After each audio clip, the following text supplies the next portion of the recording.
All right, let's talk a little BYU football and the defensive ends position for BYU. I think this is a group that has gotten an undue amount of attention and scrutiny since Kalani Sitake came to BYU. And I understand why it's gotten the scrutiny, because Kalani Sitake, when he was the defensive coordinator at Utah, had absolutely incredible defensive lines. And in particular, his defensive ends were annually double-digit sack machines. They were just absolutely lights out, coming off the edge, making life miserable for opposing teams. But in 6 years at BYU, it really hasn't manifested itself the same type of results that he had during his time at Utah.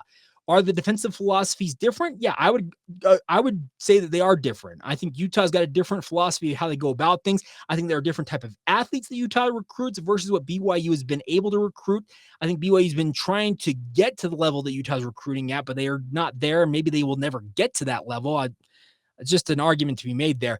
But the defensive ends for BYU, at bare minimum this year, they have to be better. They got to have better output. I don't necessarily care about increasing the sack numbers. I think the sack numbers are a byproduct of an improved pass rush as a whole, whether that's the linebackers, the defensive tackles, defensive ends, all working as a whole. Even in certain circumstances, it's the defensive backs helping out with that. The biggest thing is BYU's defensive ends need to create more pressure and wreak havoc in the backfield for opposing quarterbacks. There have been too many times in BYU's recent past. Think about it. These quarterbacks that are on the opposing team just get comfortable in the pocket, and all of a sudden they're completing 5, 6, 7 passes in a row, and they are seemingly just untouchable because BYU's defensive line can't get home.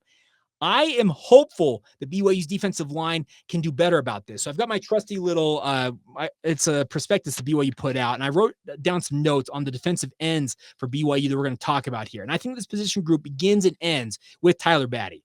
6'5", 275 pounds now. Geez, he is everything you want in a defensive end. Like, Batty just is the epitome of a 4-3 defensive end, and you expect him to have a better season this year for BYU. He had 5.5 tackles for loss, 4 sacks, 3 quarterback hits a year ago. The hope is that you could probably see those numbers double. Is that a goal that you would want to see? I would think so. But the biggest thing is he needs somebody opposite him to take some of the pressure off of him. And that is a guy like Logan Fano, who I think a lot of us, myself included, we kind of pegged our hopes on Logan being that guy. Well, spring ball came and he obviously got injured, tore his ACL, and he's going to miss at least the vast majority of this season, if not all of it, recovering from that injury. So who is in the mix that can help take pressure on the opposite side of Tyler Batty off of him? That's the big question, because you have guys like a Hunter Greer on this list, Fisher Jackson, Blake Mangelson, Isaiah Moa, or ICE as they call him, Alden Tofa, Earl Tuioti-Mariner, who are all listed on BYU's depth chart at the defensive end spots. None of those in my mind scream a guy who is like, okay, that's the home run guy like I thought Logan Fano was. And everything I heard about Logan Fano going into spring ball and during spring ball before he got injured was that he was really the 4-star pass rusher that BYU had recruited him to be out of Timpview High School. So the biggest thing for BYU now at defensive end is you have to have a approach of by committee for these defensive ends. You need Alden Tofa, Fisher Jackson, Ice Moa, Hunter Greer. You need all of them to work together to get pressure on the quarterback and take those double teams away from a guy like Tyler Batty. Tyler Batty, in my mind, if he leaves BYU without having a 8, 9, 10 sack season, it feels like in some ways it may be just a missed opportunity for him. He does have some time on his side if he decides to play out his eligibility. He will only be a sophomore this year, if I'm not mistaken. That's crazy to think about, considering he's been at BYU for so long. The other thing about Tyler Batty is he's got to stay healthy. That's the number one thing. There have been too many times he has been seemingly on the verge of breaking out, and all of a sudden injury derails him, and it kind of throws him. It's like 2 steps back for 1 step forward, and he needs to stay healthy. That's the number one thing. Now, these other players out there, they've all got pretty good size. Guys like Blake Mangelson, 6'5", 250 pounds. If you want to talk about the bigger defensive ends, like Earl Tuioti-Mariner, who's going to be playing along the defensive line this year for BYU, kind of stepping in where Lorenzo Fauatea was figuring to step in last year before he got injured. A guy like Earl Tuioti-Mariner is listed at 6'4", 288 pounds. Mickelson, not even 250. He's 270 now. And then also a guy like John Nelson, who is probably going to jump between defensive tackle and defensive end.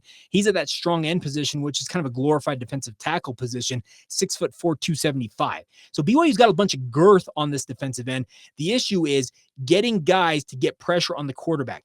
That's where I think a guy that I am thinking should have a great senior season because he's been in the program long enough and he is a guy coming into BYU is expected to be a pass rushing machine. It's Alden Tofa.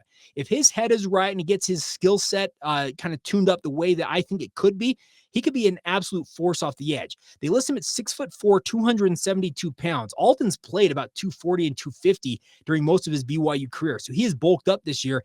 And if that added bulk and the ostensibly muscle that he has added makes him a more effective pass rusher, that is the guy who could be the quote unquote dark horse for this defensive end position. Am I saying that it's going to happen? No, I'm not saying it's going to happen, but they need to find an answer at defensive end. I think sacks as a singular statistic are overblown. Let me be very clear about that. I love when a guy gets sacked. It means that the opposing team is behind the sticks and that type of stuff. But a sack in and of itself is not the perfect designation for an effective pass rush and an effective defensive ends unit. The bigger thing is they need to be able to make these quarterbacks uncomfortable where they have what they call happy feet. They're dancing in the pocket and they're not able to set their feet when they make their throws. If they're throwing off balance, that is when BYU is going to have its best opportunity in the back end of the defense with their secondary, their linebackers dropping into coverage to make plays on those balls. If it comes out a little wonky, get your hand up in the passing lanes, the defensive lineman, you deflect it. Those are the plays that have been missing for a lot of the tenure for Kalani Sitake from this defensive ends unit. I think Tyler Batty is one answer to the defensive end conundrum that BYU has faced. The issue is I thought Logan Fano was like the part B to his A or 1A to the 1B. You get what I'm talking about. I thought Logan Fano was the answer to that. It's going to be another year before we see Logan Fano really show what he can do, it feels like. So that is where a guy like Alden Tofa has got to take it upon himself and say, you know what? That job is mine, and I'm going to show what I can do. Could a guy like Fisher Jackson emerge? Absolutely. 6'5", 245 pound sophomore out of Harriman High School. And also, could Isaiah Moa emerge? Sure. Isaiah Moa is not necessarily the most gifted pass rusher. He's 6'3", 245 pounds. He's kind of the smaller version of a defensive end. I'm of the opinion that Moa, if he continues to grow into his frame, actually could end up playing at defensive tackle for BYU, or maybe be playing strong end when he gains 30 to 40 pounds. He's weighing 280 at that point. That's kind of think where the end goal for a guy like Ice Moa is going to be. But the bigger thing is, does he have an opportunity this year as a true freshman, as an early enrollee who's already gone through spring ball to really show what he can do in training camp? Absolutely.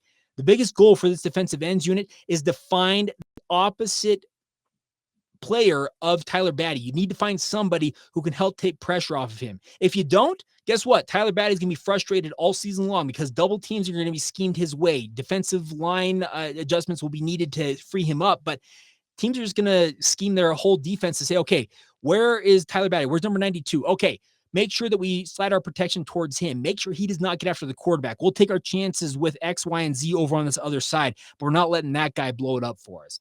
That is the big thing for BYU is you've got to make opposing teams game plan for all of your defensive line. No longer can it be the focus of one or two guys for the defensive line. They got to worry about 3 and 4, and maybe even 5 guys in circumstances coming after the quarterback. If you can find the answers to those, it could be a good year for the defensive ends for BYU, and training camp will go a long way towards telling us if those answers are coming.